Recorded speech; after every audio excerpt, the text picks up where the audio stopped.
Good day, YouTube, and welcome to another episode of the Albino Rhino Beer Review. And we have a beer that was brought to me by the Troll, Average Troll America. This is from Jack's Abbey. This is a collaboration brew with the Evil Twin Brewing Company. So this is Evil Twin Brewing and Jack's Abbey Brewing. This is Jack's Evil Brew. So Jack's Evil Brew is 5.2% alcohol by volume. It is a Schwarzbier, a black lager, a dark lager.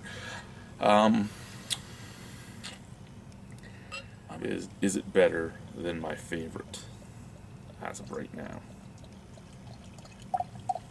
There are others I enjoy as well, just not quite as much.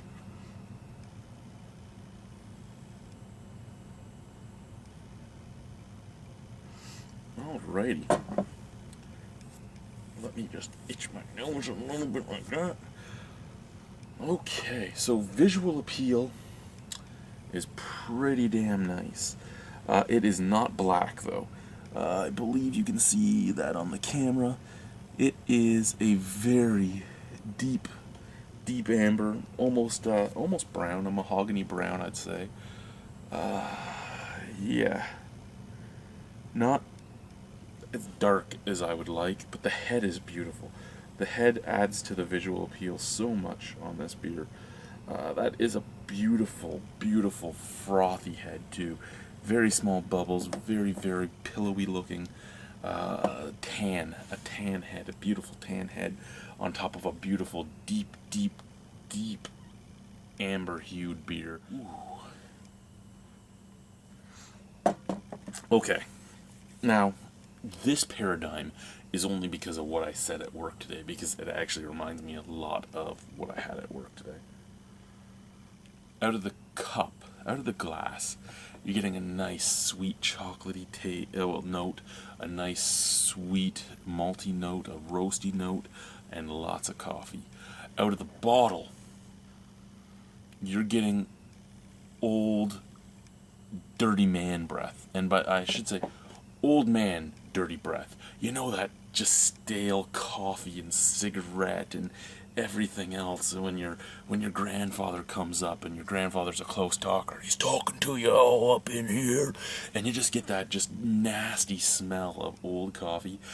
That's what the bottle reminds me of, only because I was in the back room of one of the bars at work last night, and I came out of the back room after organizing it, and I said, that back room smells like a grungy old man's breath. And everybody went back there and smelled it, and they said, yeah, you're right. And what it was we have very super expensive espresso beans, and when they're back there, they make the whole room smell like that, and it gets weird, and that's what it's reminding me of.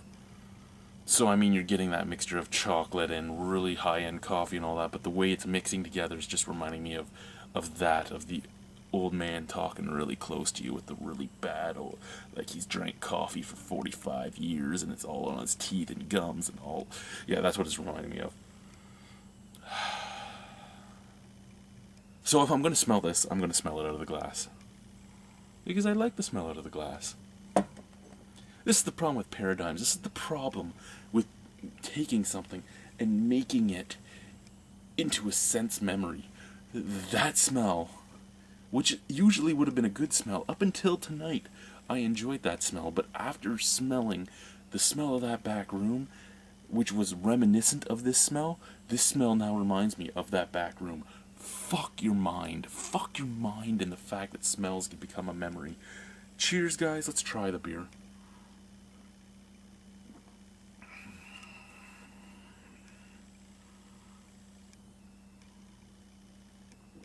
It's good.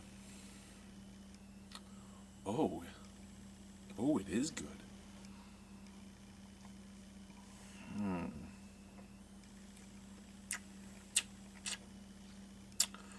Roasty, toasty, coffee, chocolate, malt. It's all in there. A nice background bitterness. The chocolate and the coffee are mixing together to make it taste like a mocha. You're getting that sweet maltiness, and then you're getting almost a mochaccino taste for the rest of the way through. It's creamy. It is creamy, almost just like a mochaccino as well. Not. So you're getting almost getting like a really light milk stout mouthfeel, in that it's creamy like a milk stout would be, and taste wise it's almost the same thing. You're almost getting like a lactic sweetness to it. Very beautiful chocolatey coffee taste.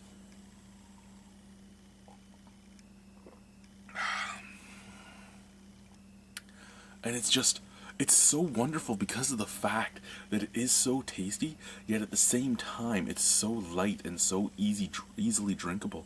It's so approachable. It is so, I could see almost anybody drink this. I mean, Cameron's Dark 266 has a slogan, "Don't be afraid of the dark." This beer should have that slogan, "Don't be afraid of the dark," because this is a dark beer that's coming off with dark beer qualities that isn't over the top. People that aren't huge fans of dark beer could get into this. I wouldn't say people that don't like the taste at all could get into this because the tastes are there. But if you're not a huge fan, if you've only had the really high end, like really in your face ones, and you haven't liked them, but you like coffee or you like chocolate or you like mochas, you could get behind this because it's so light, so sessionable, and so subtle in the flavors. I mean, the flavors are there. They're just subtle. They're hidden. They don't last. They're beautiful though.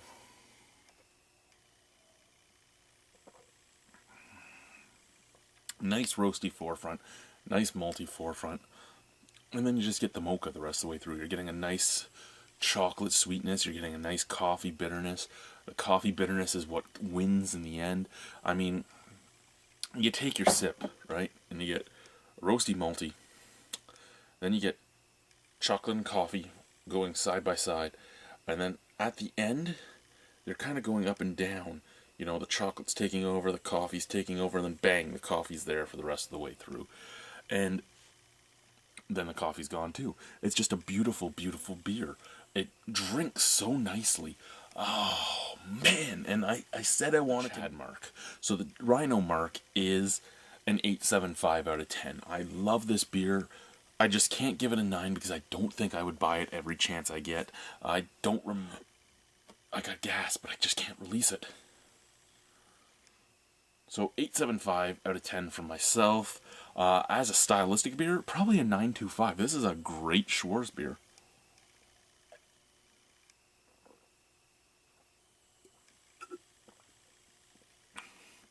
Like as of right now, if somebody's in Ontario, ask me the best Schwarz beer to buy here, I'm going to say Silversmith's Black Lager. If you're in the States and you ask me, as of right now, I'm going to say Jack's Evil Brew. That's just the way it's going to be. Those are they're on par with each other. It's just which flavors do you like more? Personally, I think I'm liking this one more.